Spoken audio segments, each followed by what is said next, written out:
This is RadioFire.com. Yours truly, Don McKay, in here. Thank you for joining me. Today's broadcast brought to you in part by the upcoming reality show Chase the Dream Baltimore. See a group of fresh, talented artists with personalities as strong as their rhymes try to navigate through life, love, and the entertainment business. Who will rise to the top while they chase the dream? Visit Facebook.com/Chase the Dream now. The Don McKay Morning Show, new episodes drop daily, 9 a.m., coming at you from Radio on Fire Studios here in Baltimore, Maryland. So, you frequently hear me talk about our mayor, the lovely Catherine Pugh, our governor, Larry Hogan, and, I had a lot of choice words for Larry Hogan last week on the show, and I was talking about the travesty that is the Baltimore Link, City Link bus service here in Baltimore that Governor Hogan needs to wear around his neck because it is a travesty and it is a disaster. That aside, our mayor, Catherine Pugh, met with Larry Hogan today to discuss ways to reduce crime in Baltimore City. And for people that know Baltimore City, we definitely can use a reduction in crime. So these two politicians get together to have this meeting of the minds, where they want to discuss ways that they feel they can combat the influx of crime. And so the crime, robberies, murders, theft, all this kind of stuff. So they seem to think that putting more laptops in police cars, that's gonna do it. That's what we need. We need more laptops in the police cars. I mean, the level of disconnect. I mean, I can understand Larry Hogan. I mean, some white politician, Republican, he don't know what's going on in Baltimore City. No, he doesn't know. So Catherine Pugh, born and raised in Baltimore, she knows what's going on here. And Catherine Pugh knows that more laptops for the police officers is not the issue. That's not what's causing the spike in crime. It's not because the police officers, when they're riding behind somebody, can't pull up their tags quick enough. They got to call it in. That's not what the issue is. But she gets with Governor Larry Hogan, and this is what they come up with. They come up with, we need more laptops for our officers. And let me say that I've talked a lot about police officers. I have a lot of friends who are police officers. I have some family members who are police officers. But at the same time, you got good and bad with everything. The issue is not them having the correct equipment. The fact that, let's just pretend for a minute that Baltimore City doesn't have any money, because that's what they try to act like. They try to act like they don't have any money, right? The bare minimum, the police officers should have those things. I don't want to get up here and say that they shouldn't have computers, smartphones. She tried to say that they don't have smartphones either, whatever.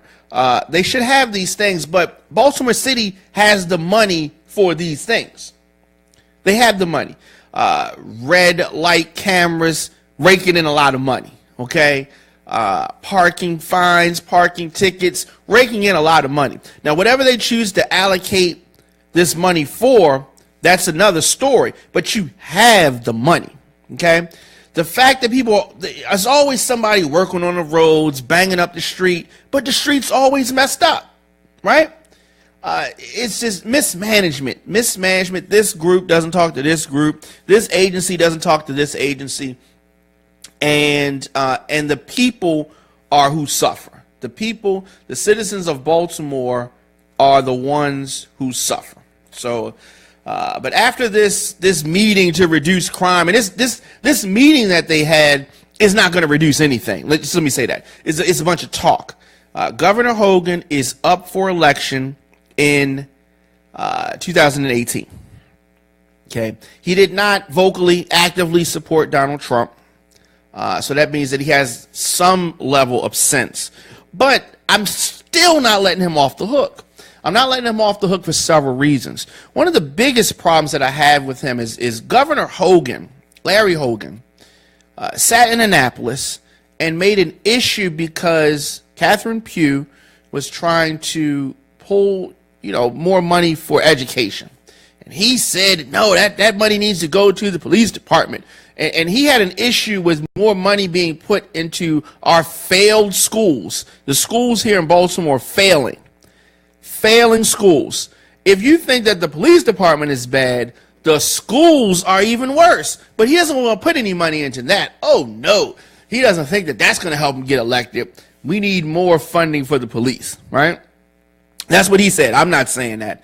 But they came out of this meeting. The mayor said that she was hopeful that the state and the city will better share resources. That means that the translation is that she hopes that Governor Hogan is going to throw some money her way, throw some bones down here to Baltimore.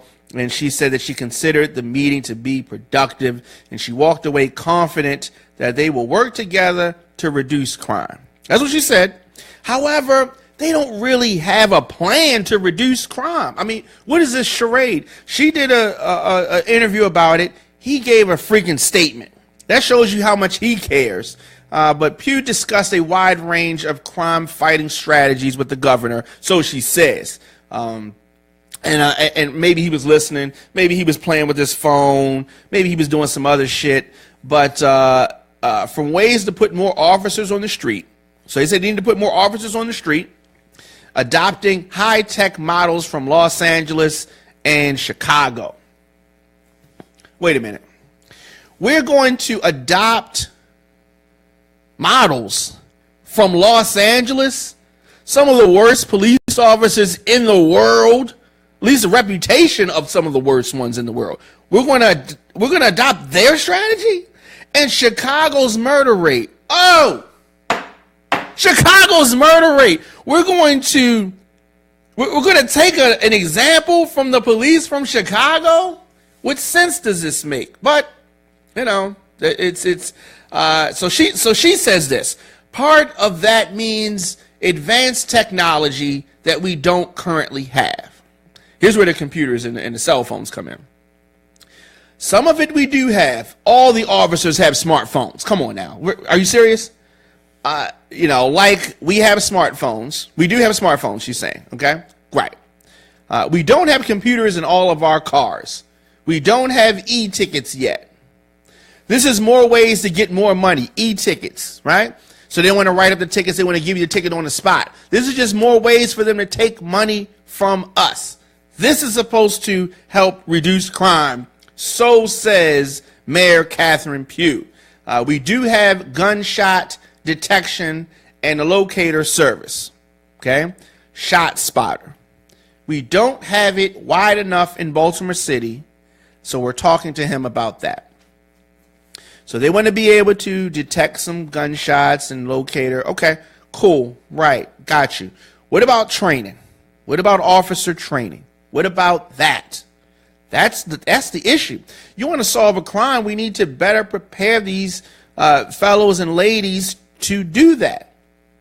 That's what needs to happen. How can we stop the officers from profiling and actually get into crime solving? Why is there such a reliance on informants and not a reliance on actual crime fighting? What we do is we make the community more dangerous by employing a lot of informants, and they don't actually solve crimes. You just get people to snitch on other people. That's what happens right now anyway. So she also said that she brought other ideas that she asked the governor to help make possible, including replacing 50 city police officers with juvenile service workers at the juvenile detention facility. replacing more desk duty officers with civilians, providing new technology in police vehicles, funding for interactive programs between police and the community. That part I agree with. And supporting tougher illegal legislation for Baltimore City only. So that means tougher gun laws. In the city where there's so much crime, if you dare to have a gun and it's not registered, they're going to make it even harder for you if you get caught with this weapon. But as I said earlier, she said that she came out of the meeting with a commitment that they will work together to collaborate and reduce violence in the city with what? With these laptops, these laptops and some other bells and whistles so they can detect guns and the such, and of course be able to write tickets on the spot. This is not going to reduce crime. It's not. What are they measuring the reduction in crime? Whether we can write more tickets. You know how at the end of the month, police, and I talk to police officers all the time. They always say this. Police officers that used to work at the club, police officers that I know personally, at the end of the month, you see them out real heavy writing tickets. I know you see it because I see it. But they claim that there's no quota. There's definitely a quota. And these officers are measuring some type of performance measures by how many tickets they can write. And if they can e-ticket you, they can write twice as many tickets because they ain't got to take time to write it. They can just type some things up and boom, ticket. You know what I mean? And they're going to say this is reducing crime. But as I said, the governor did not give a formal statement. He issued a statement. Said that the meeting was informative, frank, and productive. He pledged his support to help the city reduce crime. This sounds like something that was written by one of the interns. I don't even know if he even was paying attention.